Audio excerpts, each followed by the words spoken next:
Today, we continue our series of how translators can set up their website. Yesterday, I told you how you can choose a domain name and how you can choose a hosting company. Today, we'll move on about how you can design your website and the process you need to follow when designing your website. But before that, my name is Sharif Abu Zaid, and I make videos for freelance translators to help them succeed in their business. And let's get started. To design a website, we have two scenarios. You can use a developer to custom code your website, or you can hire a developer to use a content management system to design your website. And I will try to talk about the pros and cons of each one. Let's start if you go ahead with designing your website using a custom code. If you are going to design your website with a custom code, by custom code I mean you will ask a developer or a designer to design your website from scratch, to create the code, write the code, and add the feature.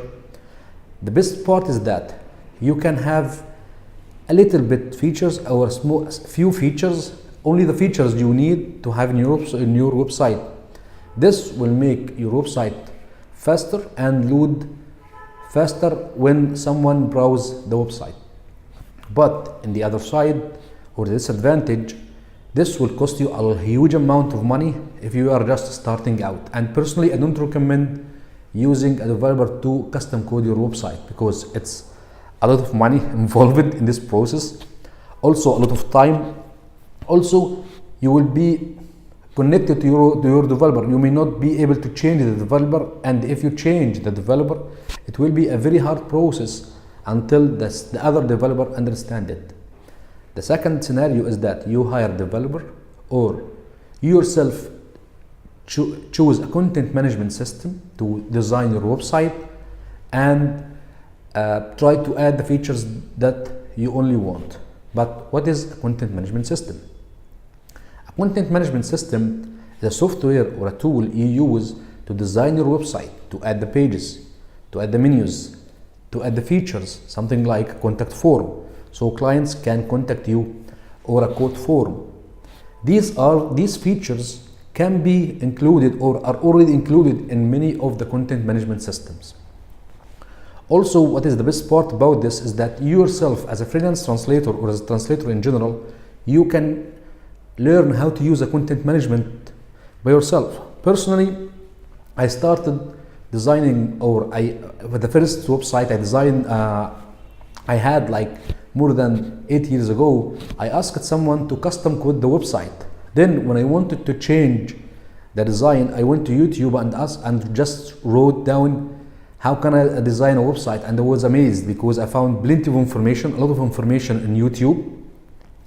And many of these videos or tutorials were talking about a content management system called WordPress. WordPress is one of the content management systems found in the market. There are different content management systems you can use, but personally I prefer WordPress. I tried to use other content management systems, but they were a little bit tricky, or they need a developer to work with them. So I went ahead and invested some hours and learned WordPress as the content management system for my website.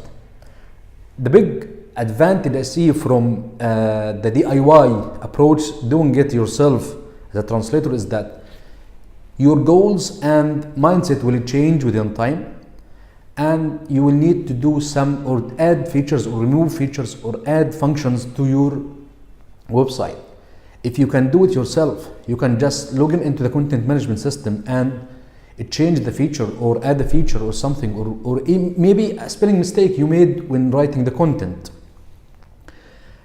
You can do it yourself. You don't have to hire a developer, which can cost you a fortune. If you like to change something a little, maybe a spelling mistake, they will cost you, or they will charge you for changing this spelling mistake if you need to change it in the future. So today we talked about two approaches you can use when designing your website. You can use a custom code, or you can use a developer to custom code your website, or ask a developer to develop or to design your website using a content management system. Personally, I recommend that you yourself start using or start learning how you can use a content management system such as WordPress, and learn how you can design the pages and adding menus, adding features and removing them. Hope you enjoyed today's video. Do not forget to subscribe to the channel and visit my blog sharifabuzid.com, which I will add a link down in the video description, and see you tomorrow. Bye.